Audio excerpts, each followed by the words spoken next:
बिस्मिल्लाहिर्रहमानिर्रहीम। अस्सलाम वालेकुम viewers, city cooking YouTube channel पर आपको खुश आमदीद। आज फिर मैं हाजिर हुई। आज मैं लाई हूँ आपके लिए कश्मीरी साग की रेसिपी। तो मैं आपको बताऊंगी कि किस तरह से कश्मीरी लोग साग बनाते हैं।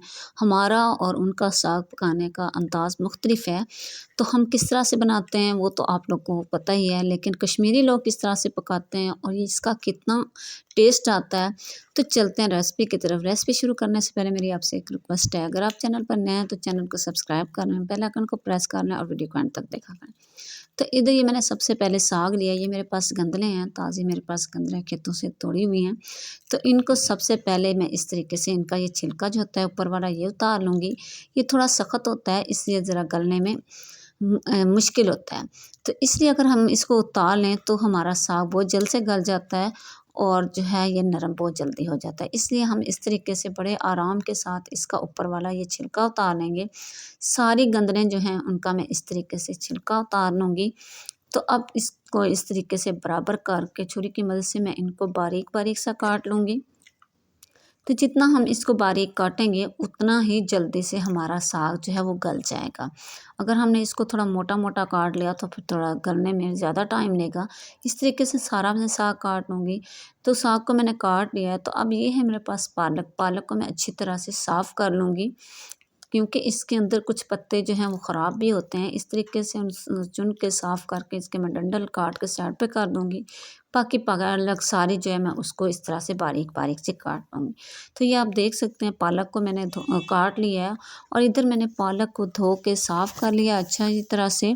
और ये साग जो है इसको भी मैंने धो के अच्छी तरह से साफ़ कर लिया है। तो पालक को और इस तरह से साग को जब भी धोएं खुले बर्तन के अंदर धोया करें, क्योंकि इसके अंदर बहुत ज़्यादा डस्ट होती है। तो इसीलिए इसको बड़े बर्तन में डाल के खुले पानी के अंदर इस तरीके से हाथ के साथ इसको उठाएं। जब इसको उठाएं कि पानी के अंदर से उठाएं ताकि वो डस्ट जो है वो नीचे रह जाए। तो इसको इस तरीके से हमने खुले पानी में धो के साफ़ कर लेना है ताकि इसके अंदर थोड़ी बहुत भी डस्ट ना रहे। अब चलते हैं कढ़ाई की तरफ। तो इधर मैंने कढ़ाई लिया। कढ़ाई के अंदर सबसे पहले मैं डाल दूँगी आधा पौना कप कुकिंग ऑयल। तो ऑयल को मैं अच्छा सा गर्म कर दूँगी। तो इसके अंदर मैं डाल दूँगी, ये है मेरे पास 3 प्याज दरमियाने साइज़ के, जिनको मैंने बारीक बारीक सा काट लिया था, वो मैंने इसके अंदर डाल दिया। तो इनको मैं फ्राई कर लूँगी। तो आप देख सकते हैं हमारे प्याज जो हैं वो फ्राई हो चुके हैं। बस हमने इनको इतना ही फ्राई करना था, इससे ज़्यादा हमने इनको फ्राई नहीं करना। तो अब इसके अंदर मैं डाल दूँगी, ये है मेरे पास लहसुन अदरक का पेस्ट। तो इसके अंदर मैं थोड़ा सा ज़्यादा ही लहसुन अदरक डालूँगी, क्योंकि साग जो है वो बादी होता है, इसलिए इसमें लहसुन अदरक थोड़ा सा ज़्यादा ही डालना चाहिए आम रूटीन से हट के। तो इसलिए अब इसकी मैं थोड़ी सी लहसुन अदरक को मैं थोड़ा सा फ्राई कर लूँगी। तो ये आप देख सकते हैं इधर हमारे लहसुन अदरक जो है फ्राई हो चुके हैं। तो अब इसके अंदर मैं डाल दूँगी, ये है मेरे पास 2 टमाटर जिनका मैंने पेस्ट बना लिया है। तो ये मैंने इसके अंदर डाल दिया और चम्मच की मदद से मैं इधर इनकी अच्छी सी मिक्सिंग कर लूँगी और इधर इतनी देर तक पकाऊँगी जब तक कि हमारे टमाटर जो हैं वो अच्छे से पक ना जाएँ। तो अब मैं इसके अंदर डाल दूँगी, ये है मेरे पास चॉप की हुई 7 से 8 सब्ज़ मिर्चें, जिनको मैंने बारीक चॉप कर लिया था, वो मैंने इसके अंदर डाल दी हैं और चम्मच की मदद से इधर मैं इनकी अच्छी सी मिक्सिंग कर लूँगी। तो अब इसके अंदर मैं डाल दूँगी, ये है मेरे पास वो कटोरी जिसमें मैंने लहसुन अदरक का पेस्ट डाला था। तो इसमें मैंने थोड़ा सा पानी डाल दिया ताकि जो कटोरी के साथ लगा हुआ है वो भी ज़ाया ना जाए। तो वो इसमें थोड़ा पानी डाल के मैंने इसमें डाल दिया। तो 1 टीस्पून भर के मैंने इसमें डाल दी हैं कुटी हुई रेड मिर्चें और चम्मच की मदद से मैं इसकी अच्छी सी मिक्सिंग कर लूँगी। तो 1 टीस्पून मैं इसमें डाल दूँगी हल्दी पाउडर और चम्मच की मदद से मैं इधर इसकी अच्छी सी मिक्सिंग कर लूँगी। तो इसमें मैं डाल दूँगी, ये है मेरे पास कुटी हुई खुश्क धनिया 1 टीस्पून मैंने वो इसके अंदर डाल दिया और चम्मच की मदद से मैं इसकी अच्छी सी मिक्सिंग कर लूँगी। मज़ीद में मैं थोड़ा सा इसमें पानी डाल दूँगी ताकि हमारा मसाला जलने ना पाए। जब हम इसमें मिर्चें डालते हैं, हल्दी डालते हैं, तो हमारा मसाला जो है बहुत जल्दी से जलने लगता है। तो इसलिए हमने इसमें थोड़ा सा पानी डाल देना है। तो 1/2 टीस्पून मैंने इसमें डाल दी है रेड मिर्चों का पाउडर। आप अपने टेस्ट के हिसाब से थोड़ा ज़्यादा कर सकते हैं और चम्मच की मदद से इसकी मैं अच्छी सी मिक्सिंग कर लूँगी। तो अब इसके अंदर जो चीज़ जाने वाली है बहुत ज़रूरी, वो है दही। तो कश्मीरी साग में हम दही लाज़मी डालेंगे। तो चम्मच की मदद से हम इसकी अच्छी सी मिक्सिंग कर लेंगे टमाटर भी डालने हैं, लेकिन इसमें हमने दही ज़रूर डालनी है। अगर ना हो तो आप इसमें टमाटर ज़्यादा डाल सकते हैं या इसकी जगह आप नींबू का रस भी डाल सकते हैं। और इसकी अच्छी सी मिक्सिंग कर लेनी है। उसी कटोरी के अंदर मैं थोड़ा सा पानी डाल दूँगी ताकि हमारी जो दही कटोरी के साथ लगी हुई है वो भी ज़ाया ना हो। तो इसीलिए चीज़ों को ज़ाया ना किया करें। तो अब मैं इसकी अच्छी सी मिक्सिंग कर लूँगी। तो ये देखिए हमारी ग्रेवी जो है वो तैयार हो चुकी है अच्छी सी। तो अब इसके अंदर मैं डाल दूँगी, ये है मेरे पास वो साग जिसको मैंने काट के धो के अलग से रख दिया था। तो ये मैं इसके अंदर डाल दूँगी। हमने साग को पहले उबाइल नहीं करना।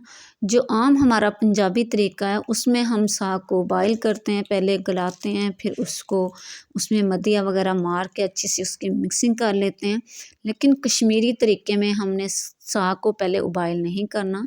तो हमने पहले मसाला बना लेना है, तो फिर जो है उसके अंदर साग डालना है। साग मैंने इसके अंदर डाला था वो ज़रा ज़्यादा था, तो सारा नहीं आ रहा था। तो अब आप देख सकते हैं क्योंकि इसके अंदर बहुत ज़्यादा पानी होता है, तो जब ये थोड़ा इसमें से पानी खुश्क हो जाता है तो ये खुद ब खुद ही बहुत कम हो जाता है। तो यहाँ पे साग बहुत कम हो चुका है, तो बाकी जो है वो मैं इस तरीके से इसके अंदर डाल दूँगी। ये देखने में बहुत ज़्यादा लगता है, लेकिन जब पक जाता है तो ये बहुत थोड़ा हो जाता है। तो ये मैंने इसके अंदर पालक डाल दी है और चम्मच की मदद से इधर मैं इसकी अच्छी सी मिक्सिंग कर लूँगी। तो इसके अंदर मैं डाल दूँगी 1 टीस्पून भर के नमक। आप अपने टेस्ट के हिसाब से थोड़ा ज़्यादा कर सकते हैं। तो अब इसके अंदर मैं 1 गिलास डाल दूँगी पानी का, क्योंकि साग के अंदर भी बहुत ज़्यादा पानी होता है। तो अब इसके ऊपर मैं प्लेट रख दूँगी तकरीबन आधे घंटे के लिए। मैं ऐसे ही इसको मीडियम फ्लेम पे रख दूँगी पकने के लिए। तो आप देख सकते हैं इधर आधा घंटा हो चुका है, हमारा साग भी गल गया है। तो इधर मैं इसकी अच्छी सी मिक्सिंग कर लूँगी।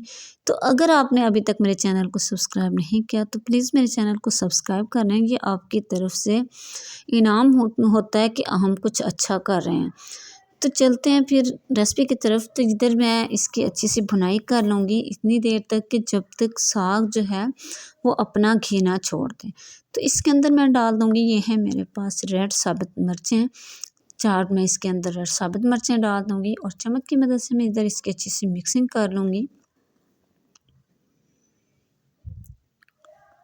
तो इधर हमने इसकी अच्छी सी भुनाई कर लेनी है। अब इसके अंदर मैं डाल दूँगी, ये है मेरे पास कटी हुई सब्ज़ धनिया, वो मैं एंड में इसके अंदर डाल दूँगी और चम्मच की मदद से मैं इधर इसकी अच्छी सी मिक्सिंग कर लूँगी। तो हमारा साग कश्मीरी साग तैयार हो चुका है। तो इधर मैं आपको दिखाती हूँ इसकी फ़ाइनल लुक। बिस्मिल्लाहिर्रहमानिर्रहीम। तो ये देखें माशाअल्लाह माशाअल्लाह, आप देख सकते हैं कि हमारा कश्मीरी साग जो है बहुत ही मज़े का तैयार हो चुका है और इसकी बहुत अच्छी लुक आई है। और उम्मीद करूँगी कि आज की रेसिपी आपको बहुत पसंद आई होगी। अगर रेसिपी पसंद आए लाइक करना, शेयर करना, सब्सक्राइब करना ना भूला करें। इजाज़त चाहूँगी सिटी कुकिंग यूट्यूब चैनल की तरफ से। अगली वीडियो तक के लिए अल्लाह हाफ़िज़। अस्सलाम वालेकुम।